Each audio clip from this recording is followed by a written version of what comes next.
आवश्यकताओं पे जो विशेष कार्य किया वो किसने किया है? अब्राहिम मेस्लो। किसने किया है? अब्राहिम मेस्लो।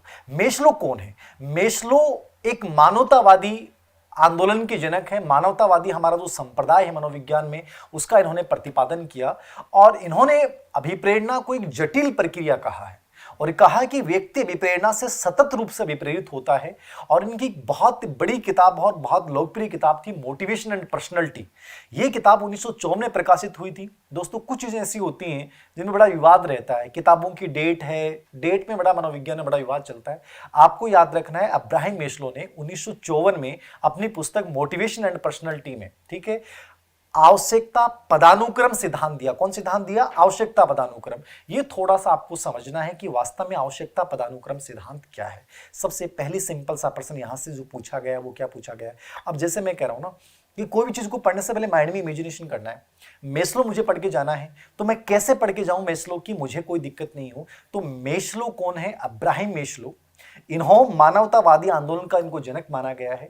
इन्होंने किताब, बहुत सारी किताबें हैं लेकिन मुख्य किताब मोटिवेशन एंड पर्सनैलिटी 1954, और इस किताब में इन्होंने आवश्यकता पदानुक्रम सिद्धांत दिया। कौन सिद्धांत दिया? आवश्यकता पदानुक्रम सिद्धांत। अब ये आवश्यकता पदानुक्रम सिद्धांत क्या है, इसको बड़े आराम से एक चीज को समझना है दोस्तों। आवश्यकता पदानुक्रम सिद्धांत मतलब पिरामिड है। ये क्या है? एक प्रकार से पिरामिड है। आपको इस पिरामिड को बड़े आराम से एक चीज को समझना है, बड़े रिलैक्स मूड में समझेंगे। यहां से लगभग प्रश्न आएगा। अब इस पिरामिड में से कैसे प्रश्न पूछ सकता है? 3 टाइप के प्रश्न पूछेगा कि सबसे निम्न स्तरीय आवश्यकताएं कौन सी हैं, ठीक है, या आपसे पूछ लेगा कौन सी आवश्यकता के बाद कौन सी आवश्यकता आएगी, या सबसे श्रेष्ठ आवश्यकता कौन सी है। तो इस प्रकार से इस पिरामिड को आपको पूरा का पूरा समझना है। तो इस पिरामिड को आप देख रहे हैं, देखिए ये पिरामिड जो है त्रिभुजाकार, इसमें आपको ये 5 आवश्यकताओं को मैं बता रहा हूं। इन 5 आवश्यकताओं को बड़ा समझना है। सबसे जो पहली आवश्यकता है नीचे नीचे जो आप देख रहे हैं, ठीक है, ये कौन सी आवश्यकता है? हमारी फिजिकल नीड्स, शारीरिक आवश्यकता है। यानी इसने आवश्यकता पदानुक्रम सिद्धांत में बताया कि जीवन का जो प्रारंभ होता है वो किससे होता है? शारीरिक आवश्यकताओं से होता है।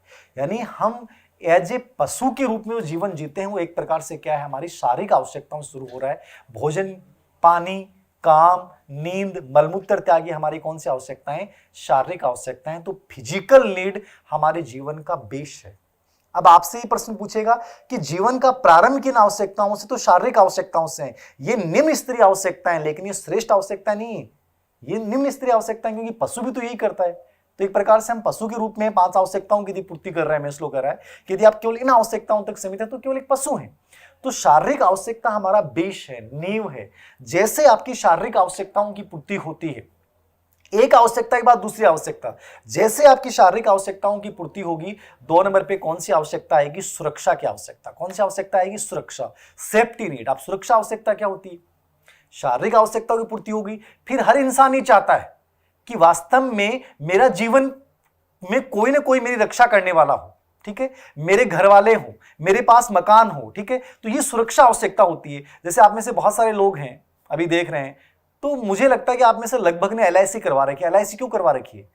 एक डर है कि मर गया तो क्या होगा, मैं मर गया तो क्या होगा, तो ये LIC करवाते हैं हम, ठीक है। आप मकान बनाते हैं, ये क्या है? सुरक्षा आवश्यकता है। आप बैंक में पैसे जमा करवाते हैं, सुरक्षा आवश्यकता है, ठीक है। तो जीवन बीमा करवाना, बैंक में पैसा जमा करवाना, मकान बनाना, ये सब हमारी कौन सी आवश्यकताएं होती हैं दोस्तों?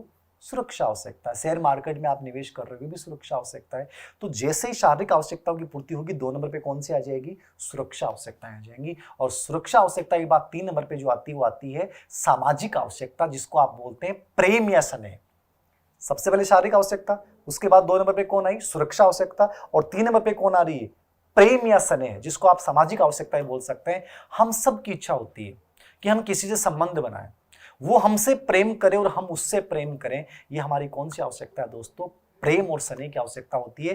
तो ये जो है वो 3 नंबर पे, नीचे से 3 नंबर पे, ये निम्न स्तरीय आवश्यकता है। याद रखना, सबसे निम्न स्तरीय आवश्यकता शारीरिक हो गई, उसके बाद कौन आ रही है? सुरक्षा आ रही है, और उसके बाद सेफ्टी नीड आ रही है, उसके बाद कौन सी आ रही है? लव नीड आ रही है, प्रेम की नीड आ रही है। तो ये प्रेम और स्नेह की आवश्यकता है, ये 3 नंबर पे आ रही है। हम सब चाहते हैं कि कोई हमसे प्रेम करे और मैं उससे प्रेम करूं, ये आपको माइंड में थोड़ा सा रखना है। तो प्रेम और स्नेह की आवश्यकता, ये मेस्लो ये कहता है कि जैसे शारीरिक आवश्यकता है, उसके बाद सुरक्षा आवश्यकता, उसके बाद प्रेम या स्नेह, ये एक प्रकार से निम्न स्तरीय आवश्यकता। निम्न स्तरीय क्यों है? क्योंकि तो जानवर में भी पाई जाती हैं, और हमारे अंदर भी हैं। तो हमारे और जानवर में क्या फर्क रहा? कोई फर्क नहीं रहा, ठीक है। इसलिए इसको इसने क्या नाम दिया है? निम्न स्तरीय आवश्यकताएं नाम दिया है। एक प्रकार से इसको डीमोटिवेशन, नया नाम ले रहा हूं, डीमोटिवेशन कहा है, अभाव की आवश्यकता कहा है। किसको? वैसे तो अभाव की आवश्यकताओं को इसने 4 भागों में डिवाइड किया है। थोड़ा सा समझिएगा, ये जो पिरामिड है इसमें हम 5 आवश्यकताओं का वर्गीकरण किया इसने स्पेशली, उसके बाद 1959 में इसमें संशोधन हुआ। लेकिन शुरुआत में जो ये 5 आवश्यकताएं आप देख रहे हैं पिरामिड के रूप में, इसमें जो निम्न स्तरीय शारीरिक है, फिर सुरक्षा है, फिर प्रेम या स्नेह, इन तीनों को निम्न स्तरीय आवश्यकताएं कहा गया है। और इसके जस्ट बाद जो 4 नंबर पे आवश्यकता आती है वो कौन सी आती है? सुरक्षा, सम्मान की आवश्यकता, जिसको अपन बोलते हैं इंग्लिश में स्टीम नीड।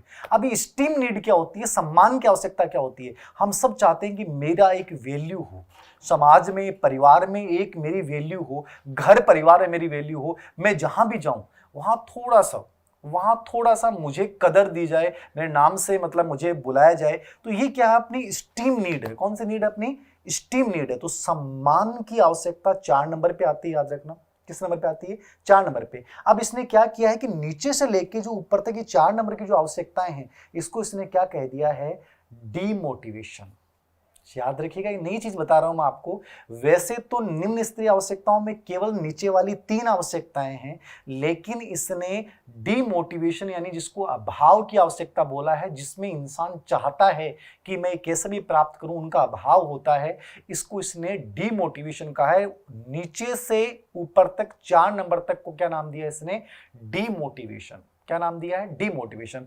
और सबसे ऊपर जो आप देख रहे हैं, सेल्फ एक्वालाइजेशन, जिसको अपन बोलते हैं आत्मसिद्धि।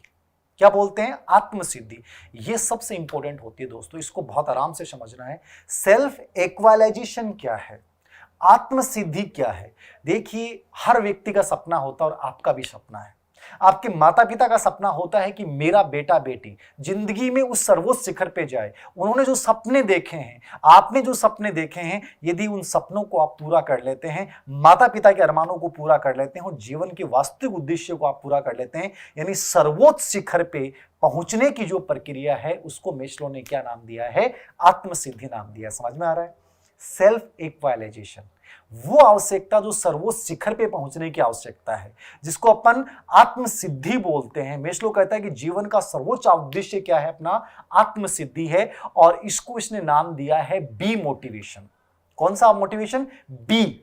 डी मोटिवेशन कौन था? नीचे वाले। ये बी मोटिवेशन है, मतलब इसमें 17 मेटा आवश्यकता भी शामिल है। मेटा आवश्यकता जानते हैं? आध्यात्मिक आवश्यकता, उदारता, न्याय, सौंदर्य, सहानुभूति, ये सब अपनी किस में शामिल हो जाती हैं दोस्तों? ये अपनी आत्मसिद्धि में शामिल हो जाते हैं। किस में शामिल हो जाती हैं? आत्मसिद्धि। तो सबसे बेस्ट आवश्यकता कौन सी है? आत्मसिद्धि। कि जिस उद्देश्य के लिए भगवान ने मुझे भेजा है, उस उद्देश्य को यदि मैंने प्राप्त कर लिया, इसका मतलब मैंने किसके प्राप्त कर ली है? आत्मसिद्धि की। तो ये इसका पिरामिड पूरा हो गया। क्या हो गया? पिरामिड पूरा। तो इसको आपको किस प्रकार से तैयार करना है? सबसे श्रेष्ठ, सबसे महत्वपूर्ण आवश्यकता कौन सी है? आत्मसिद्धि, सबसे ऊपर ऊपर। और सबसे निम्न स्तरीय आवश्यकता कौन सी है? शारीरिक आवश्यकता। इनका सीक्वेंस याद करके जाना है। और ऊपर वाले मोटिवेशन को इसने बी मोटिवेशन और सबसे श्रेष्ठ आवश्यकता कहा है। आत्मसिद्धि का मतलब होता है अपनी आंतरिक योग्यताओं के अनुसार जीवन के सर्वोच्च लक्ष्य को प्राप्त कर लेना। ये दोस्तों क्या कहलाता है? आत्मसिद्धि कहलाता है। ये समझ में आ गया? आत्मसिद्धि को समझ लिया तो सबसे इंपॉर्टेंट पार्ट यही था। अब जैसे कई बार होता है कि उस बच्चे कहते हैं कि सर कुछ किताबों में ये भी लिखा हुआ है कि 8 आवश्यकताएं हो गई। आरएस मेंस की जब अपन तैयारी करते हैं तो यहाँ थोड़ा सा पब्लिक एड के अकॉर्डिंग पढ़ते हैं मोटिवेशन को, तो थोड़ा चेंज हो जाता है। शिक्षक भर्ती में केवल ये 5 आवश्यकताओं के बारे में आपसे पूछेगा, आपको इतनी देखनी है। जब आरएस मेंस की अपन तैयारी करते हैं तो यहाँ देखते हैं कि 1959 में अब्राहिम मेस्लो ने इसमें 3 आवश्यकताओं को और जोड़ दिया। कब जोड़ा इसने? 1959 में 3 आवश्यकताओं को और जोड़ा। और वो आवश्यकताएं कौन सी हैं? पहली है उत्तेजन आवश्यकता। उत्तेजन क्या है? मतलब यौन, उद्यमिता, जांच पड़ताल, ठीक है। ये जस्ट शारीरिक आवश्यकता और आपकी जो प्रेम की आवश्यकता होती है ना, प्रेम की आवश्यकता से जस्ट पहले, शारीरिक आवश्यकता के बाद में आती है उत्तेजन की आवश्यकता, और प्रेम की आवश्यकता से जस्ट पहले आती है, इसको अपन बोलते हैं उत्तेजन की आवश्यकता। दूसरी आवश्यकता को इसने शामिल नाम दिया है एकीकरण या समग्र आवश्यकता, मतलब होल नीड। एकीकरण या समग्र आवश्यकता क्या है? मतलब हम जैसे ही सम्मान प्राप्त करते हैं तो सम्मान प्राप्त करने के बाद जो है हमारी आत्मसिद्धि से पहले जो आवश्यकता आती है वो आती है एकीकरण या समग्र आवश्यकता। तो एकीकरण समग्र कब आती है? उत्तेजना की आवश्यकता के बाद आएगी, और जो सम्मान की आवश्यकता जैसे ही पूरी होती है उसके बाद जो आती है वो कौन सी आती है? एकीकरण, समग्र, और अंतिम रूप से इसने नाम दिया है आध्यात्मिक आवश्यकता, जिसको इसने बी मोटिवेशन बोला है। ये जो मोटिवेशन आता है वो सबसे सर्वोच्च शिखर पे। सर्वोच्च शिखर कौन सा है? सबसे सर्वोच्च शिखर कौन सा है? ये सर्वोच्च शिखर है अपना लास्ट वाली जो हमने आत्म सिद्धि नाम लिया है, सेल्फ एक्वालाइजेशन जो नाम लिया है, इस सेल्फ एक्वालाइजेशन के जो बाद है, यानी जैसे आपने आत्म सिद्धि को प्राप्त किया, किसको प्राप्त किया आपने? आत्म सिद्धि को आपने जैसे प्राप्त किया है, तो वहां जो इसने आत्म सिद्धि के बाद जो आवश्यकता आएगी उसको इसने क्या नाम दिया है? आध्यात्मिक आवश्यकता। क्या नाम दिया है? आध्यात्मिक आवश्यकता। तो ये तीन नई जोड़ी थी, उत्तेजना, एकीकरण और आध्यात्मिक आवश्यकता। ज्यादा ध्यान देने की जरूरत नहीं है, आपको स्पेशली उस पिरामिड को समझना है, ठीक है। तो ये था अब्राहम मेस्लो का आवश्यकता पदानुक्रम।